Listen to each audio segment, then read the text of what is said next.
Capítulo 8.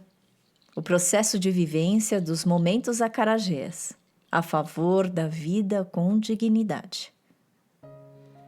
Saindo do hospital, Pedro, que é um nome fictício, auxiliar de enfermagem, despediu-se de mim com um aperto de mão amigável. Conversamos sobre minha estada no hospital e ele disse: "Quem viu a senhora no começo e vê agora pode acreditar até em milagres." Respondi: "É, Pedro, saí das cinzas." Pedro me fez rir várias vezes quando assumi os cuidados durante as madrugadas, principalmente porque esquecia o termômetro que colocava embaixo do meu braço e depois retornava dizendo: "A senhora estava querendo ficar com esse termômetro, hein?" Na noite anterior à minha alta do hospital, Pedro chegou para aferir meus sinais vitais, ao que falei: "Esta é a minha last chance, última chance de levar esse termômetro para casa, Pedro." Rimos, pois aprendi a conceber o esquecimento como algo do ser humano. Para que lembrar de tudo em todos os momentos? Quando nos despedimos, ele disse: "Foi uma honra cuidar da senhora durante esse tempo." Na verdade, quem se sente honrada sou eu, pois esse moço alto, magro e conversador me ensinou a entender que devemos nos comprometer com o cuidado, pois, segundo Pedro, a vida das pessoas é um assunto muito sério. Sempre falei em milagres, mas nunca acreditei para mim. Leia um trecho do autor que mais amo, Rubem Alves. "Pelo que sei, para um candidato a santo, ser beatificado tem de dar provas de haver feito milagres." Discordo. A marca do divino não são os milagres excepcionais. A marca do divino é o milagre cotidiano que é este mundo, a vida, o meu olho, as asas de uma libélula, uma flor, o arco-íris, a chuva, a sopa de fubá, o café, o pão quente, o perfume do jasmim, o amor entre duas pessoas, uma gota d'água numa folha, uma teia de aranha, uma concha de caramujo, um poema. Eu amaria um santo que não tivesse feito milagre algum, mas que tivesse ficado extasiado contemplando os milagres que Deus espalhou pelo mundo. A filha menina, que tinha de salvar a mãe de suas tentativas de suicídio, tornou-se sobressaltada, ansiosa, doente e carente. A filha mulher, mãe, que tem de salvar a si própria de sua autodestruição, tornou-se vigilante, serena, saudável e convicta de sua missão existencial. As fênix pegam fogo quando chega a hora de morrer e depois então renascem das cinzas. As fênix são criaturas fascinantes. São capazes de sustentar cargas muito pesadas e suas lágrimas têm poderes curativos. Esse trecho do filme Harry Potter e a Câmara Secreta exprime a descoberta do meu lado fênix, lado colorido que havia esquecido. As cores da fênix são vibrantes porque são as cores do fogo, o fogo que queima a alma. Sobrevivi às várias situações que me deixaram sobressaltada e melindrada. E apesar de me sentir aterrorizada, sustentei cargas muito pesadas. Minha história me fez acreditar que tem um lado fênix, que se tornou mais nítido somente a partir da experiência da inflamação cerebral, quando estive frente a frente com a morte. Mesmo que não tenha morrido concretamente, senti intenso pavor de morrer existencialmente. Perder-me de mim e de minha história foi muito assustador.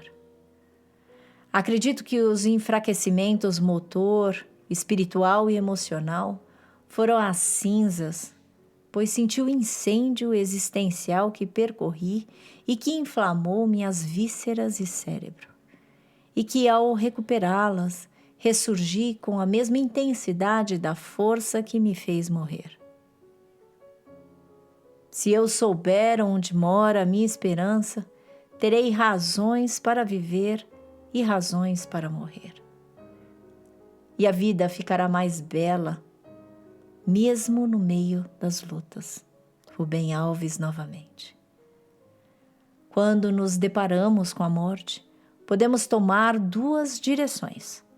Continuar a viver de maneira disfuncional e infeliz como antes de sermos apresentados a ela, ou nos tornarmos agentes de mudança, a fim de resgatar uma ação potente para nos fazer sentir mais vivos do que nunca.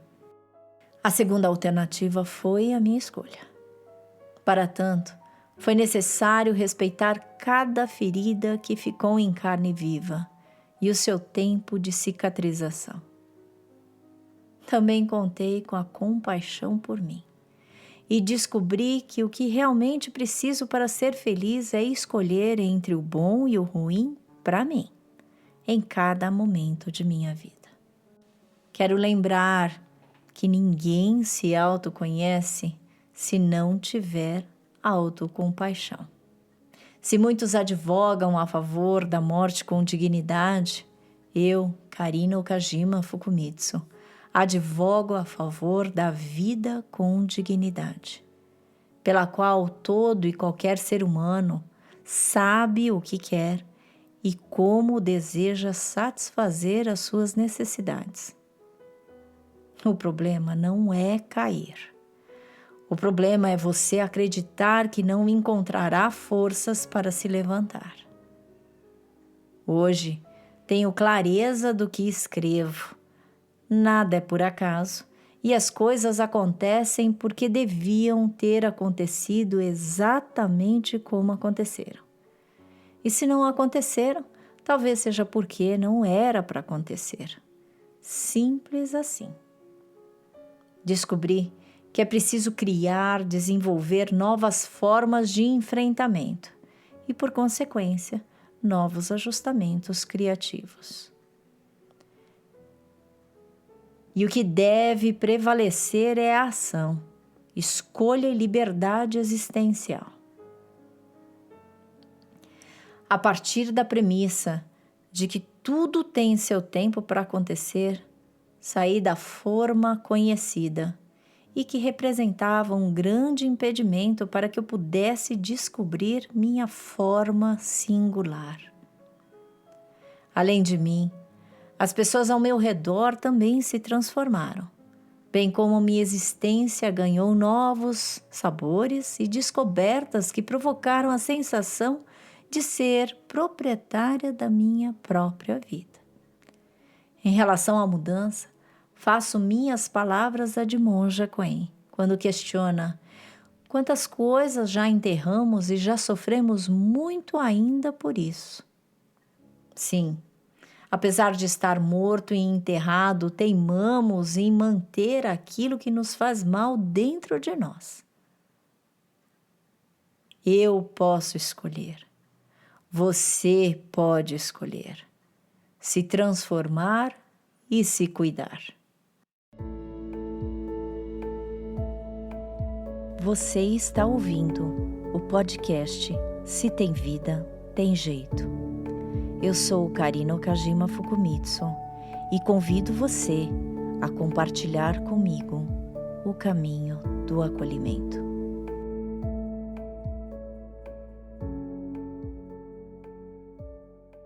Em 3 de outubro de 2014, Pimentão, enfermeira cujo sobrenome troquei de Pimentel para Pimentão, entrou no meu quarto para administrar meus remédios. Falei para Pimentão: pode colocar todos os remédios juntos, pois tenho facilidade para engolir todos de uma vez só.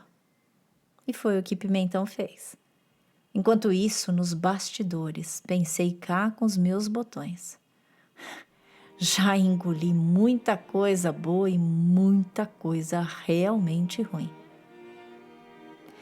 De autor desconhecido, compartilho uma frase que faz muito sentido para mim. Tem palavras que parecem cacos de vidro, mas a gente prefere engolir e se cortar por dentro a colocar para fora e ferir alguém. Engoli muitos cacos de vidro, que atualmente não me permito mais engolir. E na maioria das vezes apenas me afasto e me silencio. Costumo ensinar para os meus filhos: se você não quer ajudar, não atrapalhe. Isso se dá pela percepção de que algumas pessoas se metem onde não são chamadas. Difamam aqueles que fazem, ofertam seus palpites sem serem requisitados e, quando têm preguiça de ajudar, ainda atrapalham o bom andamento dos projetos. Por maldade, por ingenuidade ou por falta de simancol, não respeitam o sofrimento e atropelam, cutucando ainda mais a ferida aberta. A decepção é grande quando há altas expectativas. E identifiquei que, erroneamente, tinha altas expectativas em relação aos meus amigos. Acreditava que todos os meus conhecidos tinham mais razão que eu. Ledo engano. Mas apesar da frustração, restou a percepção de que cada pessoa aparece em nossas vidas para que aprimoremos a compreensão sobre as relações humanas. Atualmente, tenho a convicção de que todas as vivências foram absolutamente necessárias, porque cada um dos personagens que me magoou, sendo inimigo ou amigo, teve um importante papel para que eu me fortalecesse.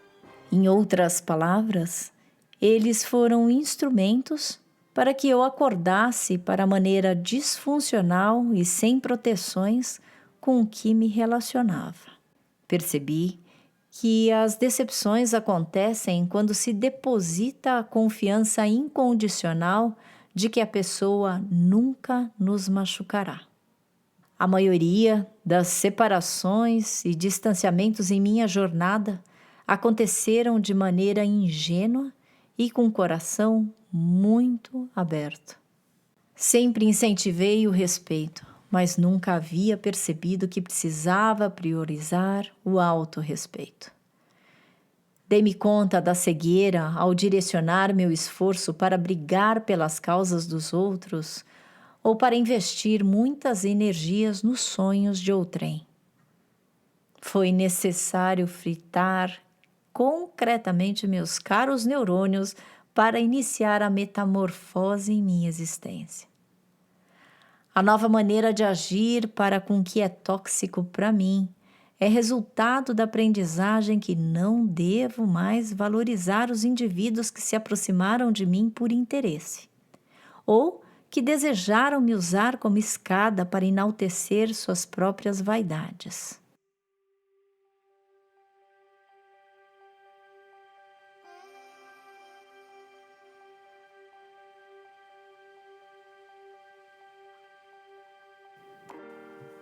Rilke ensina: quando se trata de separação, a dor já pertence integralmente a outra vida da qual você quer se separar.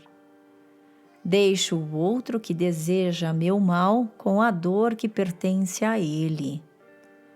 A mim, cabe somente procurar me afastar e deixá-lo bem longe de mim. E se isso não for possível, tentar não mais me autorizar a ficar abalada.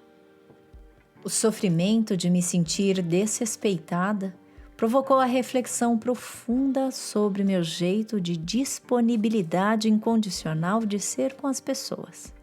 O que me feriu me incentivou a redirecionar minhas energias para meu benefício. Comprovei de maneira amarga uma frase que criei em 2012. Quem está longe julga e quem está perto compreende. A frustração favoreceu a percepção de que realmente o que eu passei só seria totalmente compreendido por mim. Afinal, Nenhuma pessoa está tão perto de mim quanto eu mesma. Para reconquistar o amor próprio, sabia que deveria evitar a autopiedade. Então, decidi não mais enfrentar a minha pressão para que eu me mantivesse sem mudanças e direcionei minhas energias para enfrentar aquela que poderia ser a minha pior inimiga, eu. Já com as relações tóxicas, os que me machucaram perderam a chance de eu dedicar meus esforços para cuidar deles.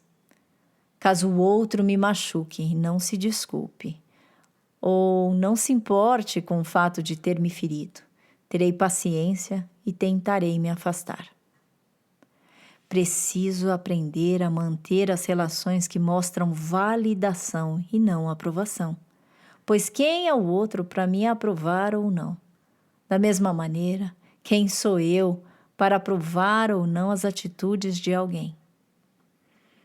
Reflito que atualmente meu desejo é que eu possa adquirir tolerância existencial, permitindo-me ficar com a minha solidão e buscando somente o necessário para que eu possa resgatar a serenidade que em mim habita há tempos, mas que eu nunca autorizei a entrar em minha morada existencial pelo grande receio de não pertencer.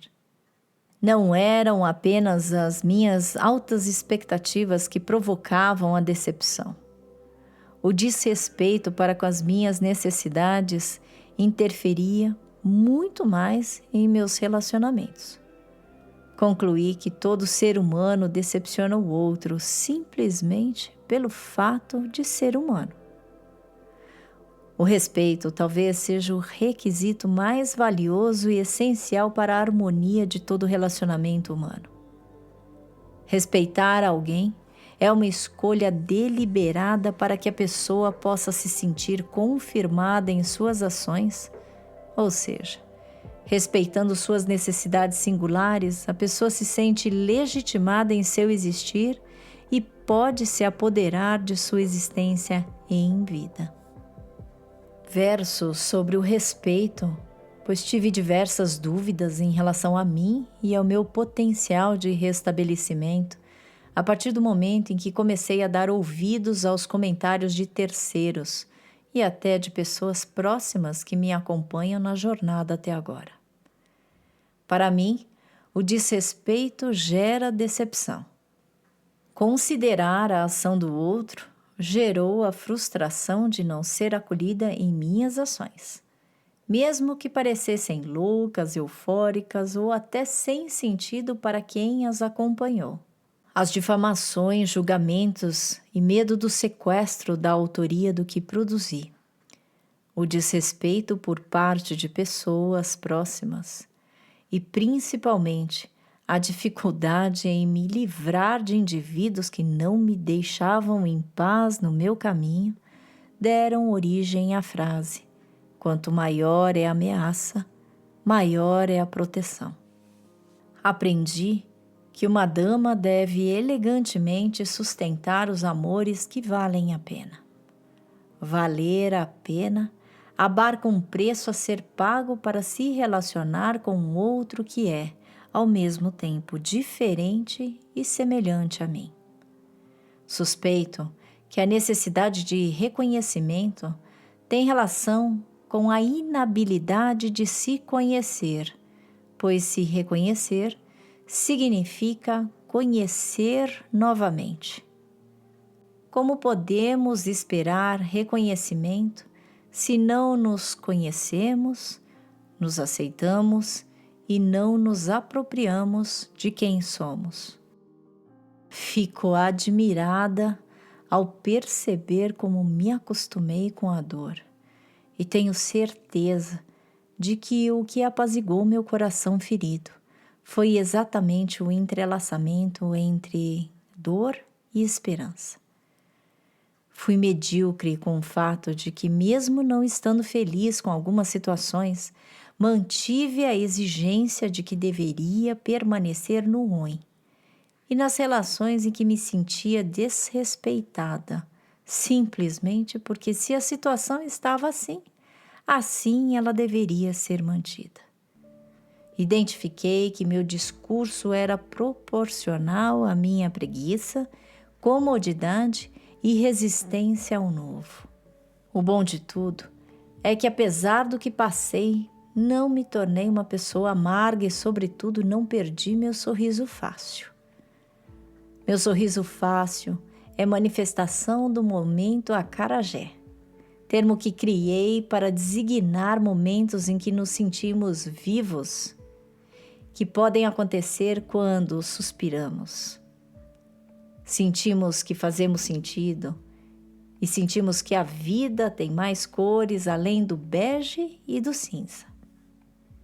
Experimentar o momento acarajé significa sentir o sabor da diferença e do diferente. Momento acarajé ocorre quando eu não me sinto mais uma, mas me sinto uma e única. Quando sinto pulsar em minha vida e no meu coração e resgato a esperança do verbo esperançar. Quando eu ouço uma música que acalanta meu coração e quando sinto a serenidade existencial me invadindo. Momento acarajé significa e acontece quando eu consigo dizer para mim, está tudo bem no reino do perdido. Quando me sinto potente e não me preocupo com a minha reputação. Quando me assumo, me aproprio e banco a minha solidão. Quando eu acolho o meu sentimento de tristeza e raiva e que nada catastrófico acontecerá para me punir. Quando me autorrespeito e me valido por quem sou e não somente pelo que tenho. Quando eu me sinto viva dentro de mim. O que é válido na vida? Não sei ao certo, mas desconfio que a validade da vida perpassa pelo questionamento de que o importante não é apenas viver em quantidade de anos, mas sim se questionar constantemente sobre o como estou vivendo e com quem eu quero viver. E você, qual é o seu momento acarajé?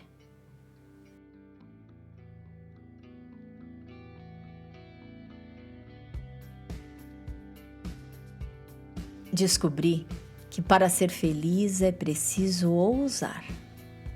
Quando senti que estava ressurgindo das cinzas, declarei que daria mais vida para a minha vida. Da mesma maneira que comi muqueca de camarão no dia anterior ao nascimento dos meus 2 filhos, comecei a indagar. Por que não me alimentar dos sabores que mais amo? Talvez porque nunca tenha aprendido a diferença entre o ócio e vagabundagem, entre o lazer e a preguiça e a falta do que se fazer.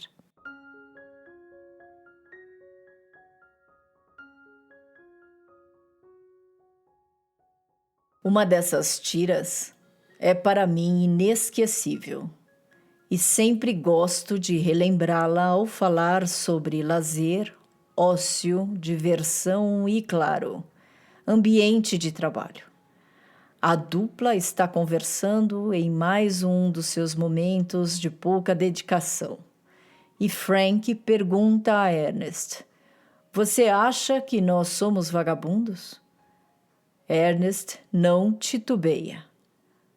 Nós não somos vagabundos. Vagabundo é quem não tem o que fazer.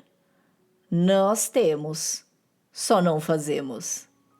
Genial! Uma ideia claríssima, não confundir ócio com vagabundagem.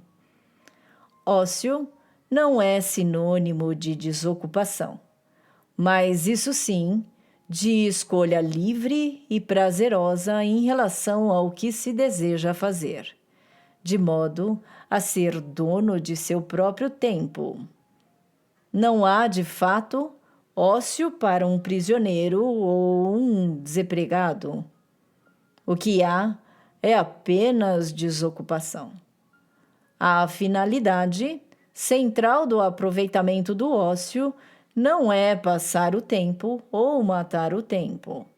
Aliás, como lembrou Milor Fernandes, quem mata o tempo não é assassino, mas sim um suicida. Esse é um trecho do livro do outro autor que gosto muito, Mário Sérgio Cortella, que com sua genialidade nas palavras deu-me o presente de descobrir a diferença entre ócio e vagabundagem. Fazer nada para mim sempre significou vagabundagem, pelo fato de minha mãe, ao me ver assistindo a TV ou dormindo, me chamar de vagabunda. Descansar e aproveitar prazerosamente meu tempo foi o maior desafio da minha mudança. Por isso é que me tornei hábil em lidar com situações de perigo, principalmente em se tratando de vida. Afinal, tornei-me uma estudiosa na temática da prevenção ao suicídio e pós-venção para cuidar das pessoas em sofrimento existencial. E como terapeuta, sempre acreditei que o necessário na lida do suicídio não é salvar vidas, mas sim encorajar que as pessoas ampliem suas possibilidades existenciais, buscando o significado de tudo de bom e melhor para si, e que vivam seu momento acarajé.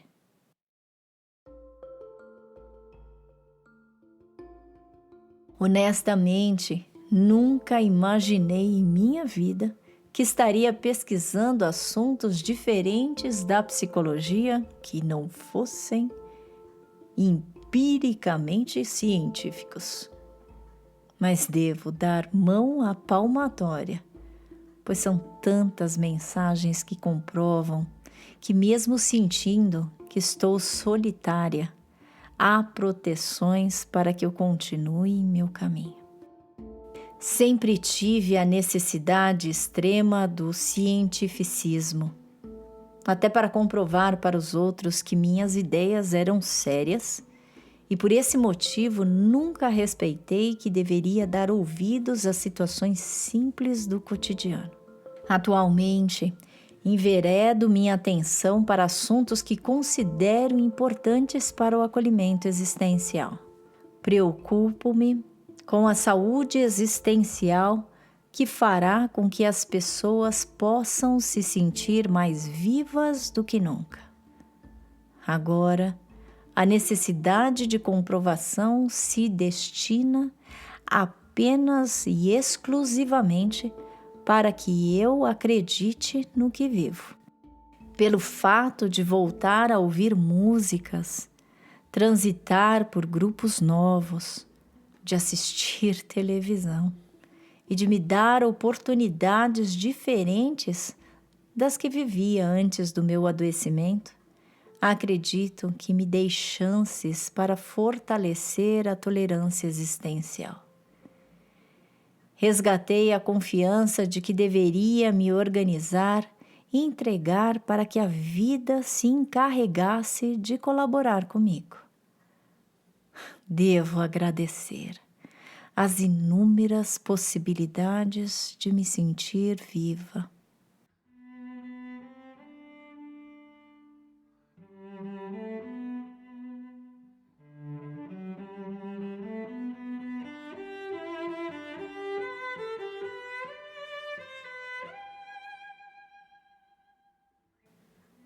Devo ser grata pela oportunidade de dignificar a minha existência.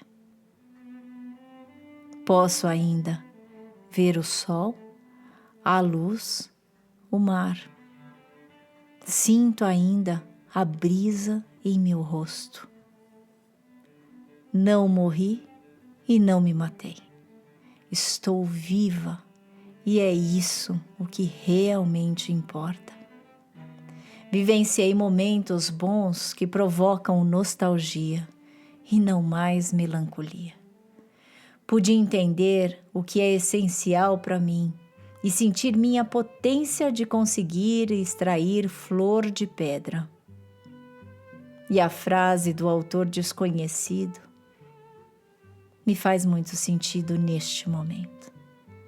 E se você acordasse amanhã apenas com o que você agradeceu hoje? Tudo isso revela minha gratidão por toda a aprendizagem que me permite estar com você, especialmente neste podcast, neste aqui e agora. Compreendi que a felicidade acontece em momentos nos quais nos sentimos vivos, nos nossos momentos acarajés. Momentos únicos que, apesar de serem raros, valem por toda uma eternidade. Momentos que nos preenchem de sentido e nos inspiram a continuar na trilha do acolhimento.